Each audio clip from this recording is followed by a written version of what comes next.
Orang-orang luaran. Langgeng Prima Anggradinata. Seri 1. Orang-orang luaran berkerumun di depan kamar nomor 8. Mereka mencoba menyidik bau bangkai yang tercium dari dalam flat itu. Seseorang coba mengintip dari jendela, tetapi pandangan tertutup selembar tirai merah. Seseorang yang lain mengintip dari ventilasi. Ia tak menemukan apapun di dalam selain sehampar tikar yang digelar di lantai. Dobrak saja pintunya. Tidak ada yang mau mendobraknya. Setiap pagi, Kun berdiri di muka pintu. Sejak beberapa minggu lalu, ia tinggal di kontrakan ini. Ia mengenalkan dirinya sebagai Kun atau Kan atau Kan. Saat aku makan mie instan di warung dekat pabrik sepatu di luaran,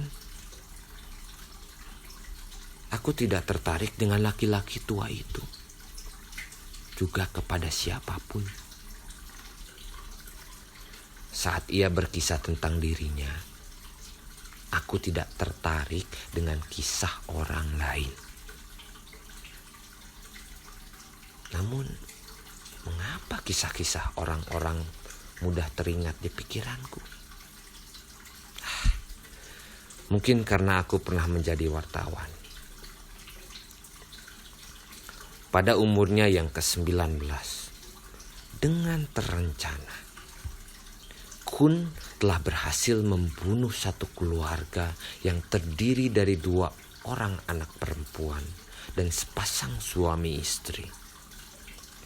Si suami mengatakan bahwa Kun lahir dari pantat seorang pelacur. Kun punya alasan kuat untuk melakukan itu. Kun dihukum selama 70 tahun atau 80 atau 72 penjara. Penjara adalah bagian paling buruk dari dunia. Jangan pernah melakukan kejahatan, katanya. Pada bulan-bulan pertama, ia mendapatkan perlakuan kasar dari sekelompok sipir. Teman sekamarnya menjadikan tubuhnya sebagai alat olahraga. Tidak ada yang peduli dengan luka-luka yang melekat pada tubuhnya.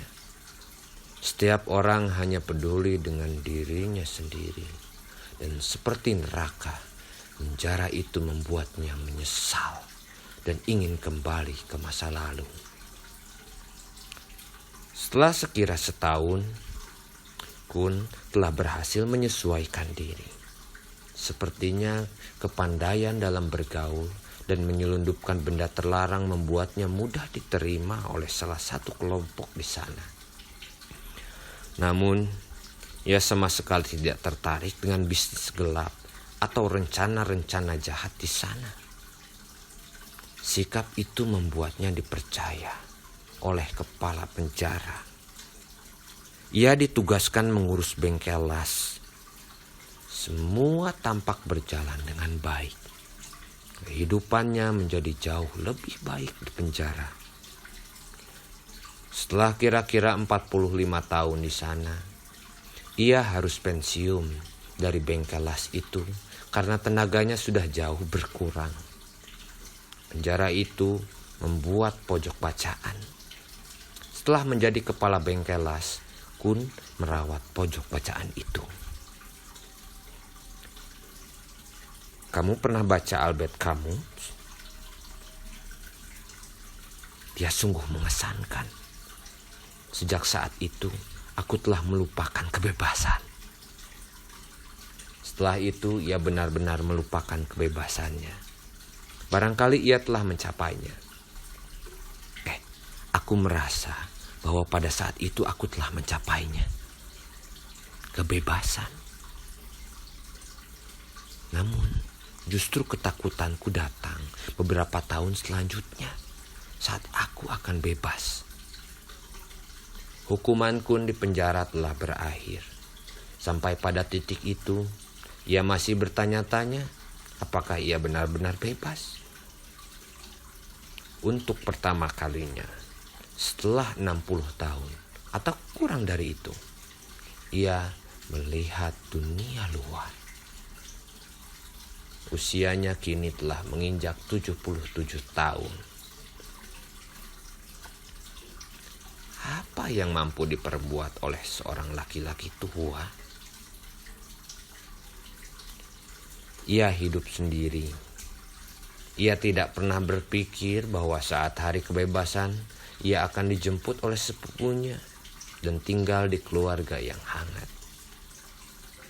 Ia telah memikirkan itu beberapa tahun menjelang kebebasannya. Ia tidak yakin jika orang-orang di luar dinding penjara lebih baik. Namun, tidak ada yang tahu tentang itu karena zaman telah berubah. Ia hanya berpikir bahwa saat bebas, ia akan menjadi manusia yang baru. Ia akan menemukan kehidupan yang menakjubkan meski ia tahu bahwa itu tidak akan terjadi. Namun ia tahu bahwa ia harus berbuat baik kepada semua orang. Setiap pagi berdiri di depan pintu, menikmati cahaya matahari yang mengarah langsung kepadanya.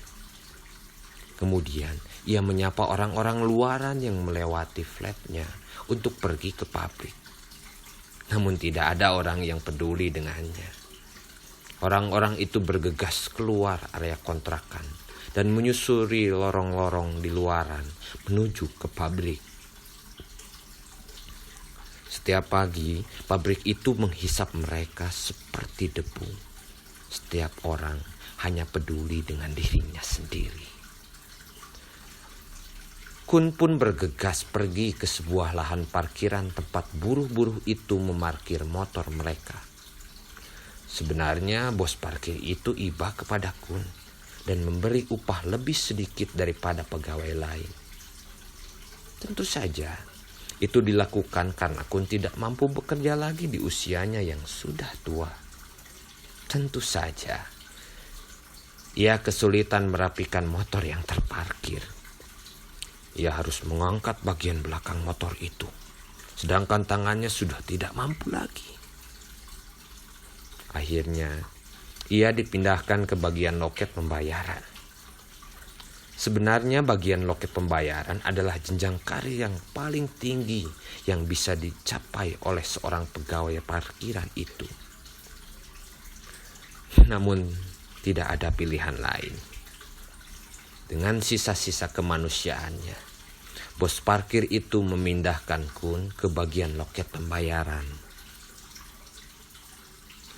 Pada sore hari, Kun selesai bekerja. Biasanya ia pergi ke warung untuk membeli makanan. Di warung inilah aku mengenalnya. Ia selalu memulai pembicaraan. Sementara itu saat makan, aku lebih suka menonton TV daripada berbicara. Ia berbicara banyak tentang penjara dan kesan-kesannya tentang dunia luar dan kebebasan hidup. Sebelumnya, aku tidak membayangkan bahwa banyak orang yang mampu membeli motor. Motor mereka berat sekali, kata Kun. Katanya mereka beli dengan kredit. Bagaimana caranya? Lanjutnya, kalau kita tidak mampu bayar angsuran, debt collector akan ambil motor itu. Dan motor itu tidak akan kembali. Mengerikan, ucapnya. Itulah mengapa mereka rajin bekerja setiap hari, meski menjadi buruh pabrik di pabrik itu. Dan setiap sore, pabrik itu memuntahkan mereka seperti sebuah penyakit. Aku menoleh kepada Kun. Ia meremas uang kertas di genggamannya sambil melihat keluar jendela warung. Mengamati mengamati buruh-buruh yang keluar dari pabrik sepatu itu.